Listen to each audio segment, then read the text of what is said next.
Hi guys, how you doing? Welcome back to the Spurs Talk Show. I'm Sean Butler, there's Bugsy Malone. It is Monday evening, it's a lovely day. We're going to do a quick update for you. If you don't mind, can I ask you for some favours? Smash the like button on the video like you always do. Smash the subscribe on the channel if you haven't already. Hit the notification bell and drop the comment of your life. Let me know your thoughts on today's topic. Of course, it's a transfer news, views and clues update. For what it's worth, there's not really any new names that are coming to the forefront. The same names are being touted around in various journals. Let's start with the top end, Evan Ferguson. If I've told you before, I will tell you again. If he's on your list as a 9, take it off. The journalist whose name escapes me today, he said Brighton have alluded to the fact that they wouldn't even consider selling him for anything less than 110 million or more. But their intentions are to keep him for years. Of course, Tottenham won't be able to afford that in all likelihood, nor should they pay that money. It's ludicrous. You are paying for perfection in the potential. And that is not the way that, for me, transfer fees should be organised. Very good player, but it's done. Gift Orban is probably the most likely or reasonable target, more because of the cost is lower, but also because he is 21 years old, and so technically I'm pretty confident that that means that he doesn't need to be registered as a player. He could technically be put into the under-21s team still and then be promoted into the first team from it. And so whilst his signature wouldn't help our bloated squad by number, it wouldn't affect the availability of names for the squad list that are registered for the Premier League. Still think he's the most likely, although there's nothing really new to report on that front. Moving down the pack towards the back, Tosin Adarabioyo's story continues to take interesting shape. It was thought that he wants to move to Monaco, tax-free, nice comfortable existence for him out there, probably guaranteed more minutes. And look, nothing wrong with it, but it looks as though Fulham allegedly would prefer, according to the reports I've seen, would prefer to deal with Tottenham because, well, I'm not entirely sure why. I can only imagine it's because they don't see Tottenham as a direct rival for their own potential ambitions, and so selling one of their best players to Tottenham is not necessarily an issue.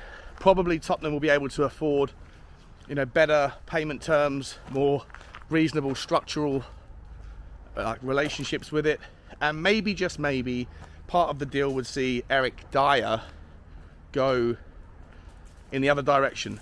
One of the news articles I've read this morning is that Eric Dyer doesn't want to sign for, or doesn't expect to sign for Tottenham anymore, but will go. He won't leave on a permanent transfer this summer. Tottenham are trying to get money for him, but he doesn't want to go anywhere. He wants to run his contract down and leave for free next summer, and so the only realistic option to get him out of the door now, outside of tearing up his contract, which doesn't really make too much sense, would be to loan him for a year to a club and then allow him to leave for free next year. Maybe you could bake in some sort of loan fee, or at least guarantee that the wages are being paid for. And Fulham probably makes sense. They might lose their best player, one of their best defenders, but they're replacing someone who's, arguably competent enough. He doesn't have to leave home or move house. It's a natural transition. The system at Fulham probably suits him, with a slightly deeper line. And, to me, I think it makes a lot of sense as a 12-month stopgap. That's probably why, if the reports are true, that Monaco and Fulham haven't yet come to terms. Monaco aren't ready to pay the money, and Fulham maybe see just a little bit more sort of 3 or 4D chess going on with how they can utilise Tottenham's situation. So that is that. As far as everything else, guys, look, there's still really no update. I don't believe there's an update on Pierre-Emile Højbjerg, although I did remember now that I forgot a minute ago before I left to click on why Pierre-Emile Højbjerg was trending on Twitter. So I don't know, maybe there's something on there, but I didn't see it and I feel foolish. But as far as I'm aware, there's nothing updatable there. There's nothing updatable on Serge Reguilon's transfer. nor Davinson Sanchez. And then all of the stories around Lo Celso going to Napoli appeared to be a bit nonsensical with the way that Napoli have conducted their business since that rumour came out. It will be interesting to see what happens with Lo Celso, because there's rumours that James Maddison has got a fracture in his foot. He's got a scan today, and if it's true, even though the sources that are putting it out there are not particularly strong, if it is true that the fracture is the hairline fracture, then he'll probably be out for 8 weeks. And so really, you're not going to use Ndombele. He's someone who's on the chopping block because apparently his early kind of hard work has drifted back to his usual routine of turning up late and not caring. So you'd imagine that he's on the list of players to go out. And so really Lo Celso is the only recognised sort of 10 or second 8, more forward 8 that we have. It'll be interesting, different type of player to Maddison. It'll be devastating if James Maddison is obviously out for a prolonged period of time. But then the question mark around if there was interest in Lo Celso, do you let him go? Well, it depends on whether he's going to be happy in a world where he's only going to be playing sort of 25-30% of the minutes, because James Maddison will be the starter and one of the first names on the team sheet. So you have to kind of shake hands with the reality if you're Lo Celso and think, well, apart from injuries, and this might be a chance to prove myself if he is out for 6 to 8 weeks, then if that doesn't materialise, or even after that, am I only going to get 25-30% of the minutes? If so, am I comfortable with that? And if the answer to those questions is no, you don't want an unhappy Gio around the squad. So maybe there's a conversation that we should be having on a stream around what is the best course of action for Lo Celso. I personally would love to see him stay. I think we've got a real player in there and someone who offers something different with the perfect weighting of passing that he has to James Maddison. I also think that there's definitely calls in certain games at home against low block teams where you could make the argument to play both Maddison and Lo Celso in the same team. But we'll see. But yeah, guys, look, it's the 21st of August. Next Friday, so in 10 days' time, 11 days' time, it's the 1st of September. And it was about 11 days ago when we last heard from Ange Postecoglou with regards transfers, and he said then on the eve of the Brentford game, in the embargoed section of the press conference, he said, yeah, players have got to go out before we bring players in.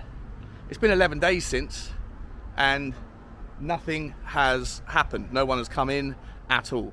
That to me is a real concern, and you're starting to get to the point now where you're looking around the squad and thinking we probably need new homes for maybe one of or both of Dyer and Sanchez, one of Reguilon or Davies, possibly an Ollie Skip or a Lo Celso, certainly an Ndombele. What about Brian Hill? Is there any need to keep him if he's injured? Can we find a new home for him? Is he part of the squad? Is he part of the plans? Jed Spence. What about all of the kind of developing under 21 players, the likes of Alfie Devine and Harvey White? Do those guys need to get stiffer competition than the under 23s or under 21s, but stay within the Premier League or the Championship route to see their progression? Dane Scarlett, Troy Parrott, all of these guys. There's probably an argument, guys, that we've got maybe 9 or 10 players that need to find new homes. And if we're going to bring in the 2 players that we absolutely need to feel more confident about the first team and the depth behind it, and there's 2 minimum, and that would be a forward like an Orban or a Vlahovic or whoever, put whichever name you like in there, and then someone at the back who can play predominantly as a centre-back.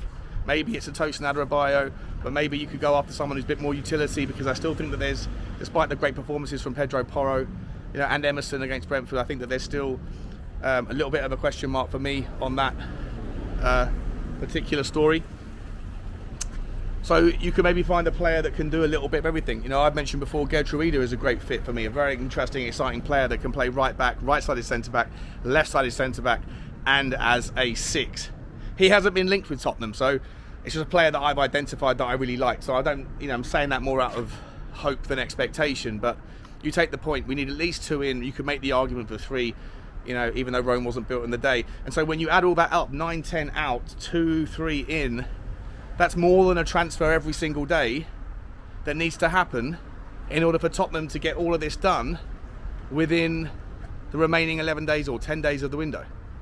It's looking tight, it's looking incredibly tight, and I can foresee us not getting anything like the amount of work done that we need to. Where is the rumours? You know, I said this on a video with Dave earlier. Generally speaking, there's no smoke without fire, but in this scenario with Tottenham, there's just not enough smoke. So if there's not enough smoke, you shouldn't be getting your hopes up about the fire for both outgoings and incomings. It's very weird, it's frustrating. I'm not trying to put a dampener on things because everyone's in a good mood about what happened against United, but you know, one injury to a defender, to a centre-back, and our entire defensive line goes from very interesting and exciting to massively vulnerable and terrifying once again. And the same problems will exist at the top. You know, at the moment we haven't had, it's only 2 games, but none of the front 3 have scored or opened their account yet. It is a concern. We need another option there, but we can't bring anyone in until we bring people out, and there's really just not enough noise about the outgoing. So I'm a little bit concerned. Let me know your thoughts, guys. How many players do you realistically think are going to be transferred either in or out of this club over the next 11 days? And are we going to finish this window with a weaker or stronger squad than where we currently sit? Let me know in the comments, guys. Like, subscribe and comment, and as always, bye bye.